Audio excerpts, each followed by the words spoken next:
ইতিহাস কেবল পাতা বদলায় না, সে রক্ত, আগুন আর প্রতিরোধের স্মৃতি নিয়ে বারবার ফিরে আসে। একসময় পারস্যরাজ জেরক্সিস বিশাল সাম্রাজ্যের অহংকার নিয়ে ঝাঁপিয়ে পড়েছিল ক্ষুদ্র গ্রিসের ওপর। আজ সেই একই প্রতিধ্বনি শোনা যায় ভিন্ন নামে, ভিন্ন মানচিত্রে, যেখানে পরাক্রমশালী যুক্তরাষ্ট্র তথা আমেরিকা যেন আধুনিক পারস্য সাম্রাজ্য, আর ইরান হয়ে উঠেছে একলা দাঁড়িয়ে থাকা গ্রিস, মাথা নত না করা এক নগর রাষ্ট্র। জেরক্সিসের গ্রিস আক্রমণের ব্যর্থতা পারস্য সাম্রাজ্যের ভিত নাড়িয়ে দিয়েছিল। ইরান কি পারবে মার্কিন সাম্রাজ্যবাদ তথা আমেরিকার এই আগ্রাসী আচরণ রুখে দিতে?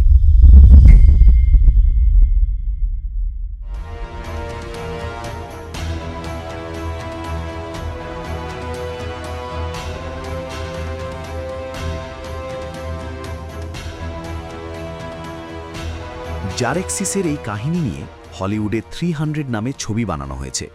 ছবিতে কাহিনী বিকৃত করায় এবং জারেক্সিসকে স্বল্প পোশাকে দেখানোর কারণে ইরান বিষয়টা নিয়ে জাতিসংঘেও গিয়েছিল। ভাবতে পারেন একটা সিনেমা নিয়ে আপত্তি কেমন ঘোর আপত্তি, আধুনিক ইরানি তথা তৎকালীন পার্সিয়ান নাগরিকদের। কেই জারেক্সিস? তিনি ছিলেন প্রথম প্রাচীন পারস্যের আখেমেনিড সাম্রাজ্যের একজন শক্তিশালী সম্রাট। গল্পটা বুঝতে হলে একটু পেছনে ফিরে যেতে হবে।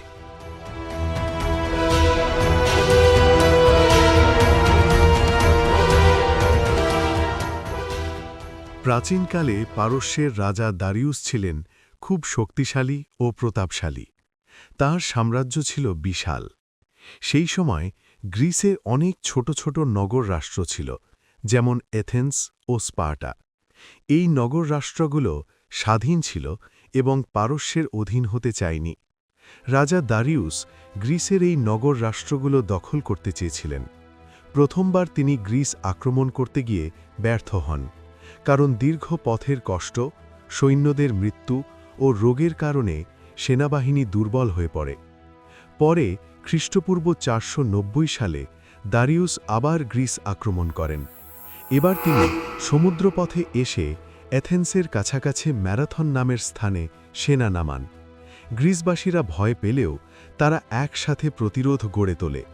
স্পার্টার সৈন্য আসার আগেই গ্রিকরা পারস্য বাহিনীকে পরাজিত করে।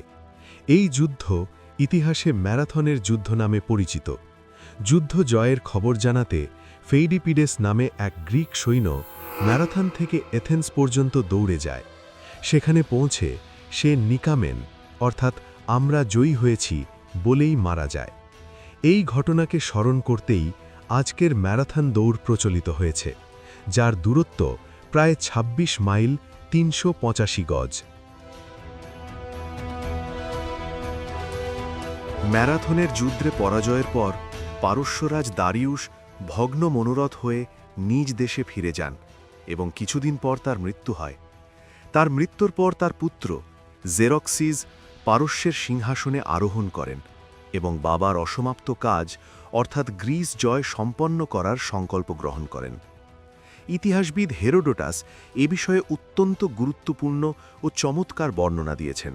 তার মতে জেরক্সিসের চাচা আতাবানাস গ্রিস আক্রমণের বিপদ সম্পর্কে তাকে সতর্ক করেছিলেন এবং এই অভিযান থেকে বিরত থাকার পরামর্শ দিয়েছিলেন।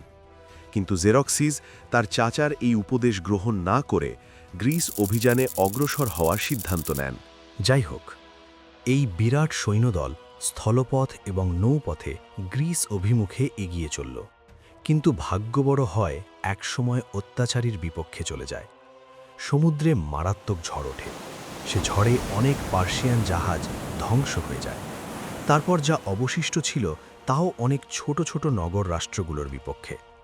জেরক্সিসের এই বিরাট সৈন্যদল দেখে গ্রিকরাও বুঝে গেল আর কিছু ভুলে সব গ্রিক রাষ্ট্রগুলো সম্মিলিতভাবে ইরানদেরকে বাধা দিতে আসলো। থার্মোপলিস নামক স্থানে তারা ইরানকে বাধা দিতে চায়। সেই স্থানটি ছিল এক গিরিপথ। তার একদিকে পাহাড়, অন্যদিকে সমুদ্র। কাজেই বিশাল সৈন্যদল এই জায়গায় একত্রে পার হতে পারছিল না।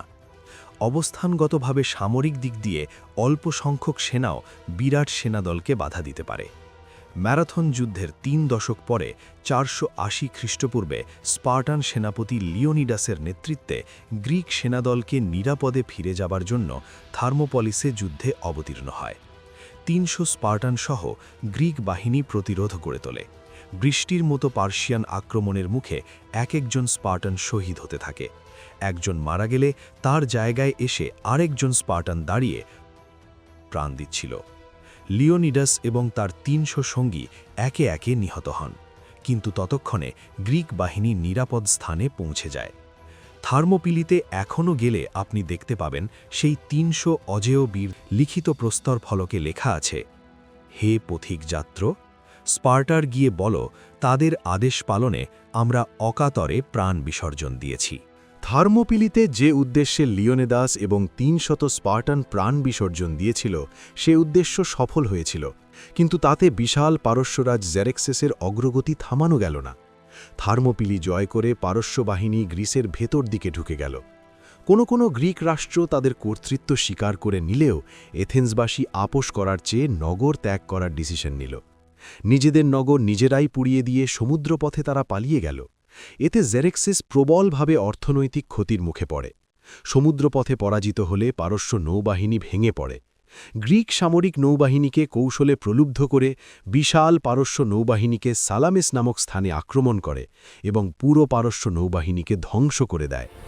সমুদ্রে জেরেক্সেস পরাজয়ের এই আঘাত সহ্য করতে না পেরে ভূমধ্য পারস্যে ফিরে যায়।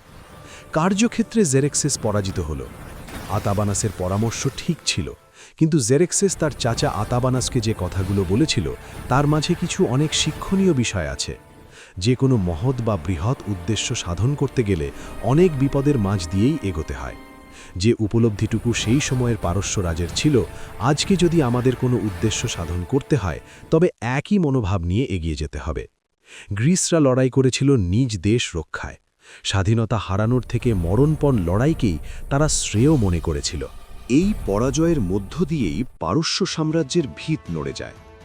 যদিও তার গৌরব আরও কিছুকাল স্থায়ী ছিল, তবু সাফল্যের ভারে জন্ম নেওয়া অহংকার তখনই তার শক্তিকে ক্ষয় করতে শুরু করে।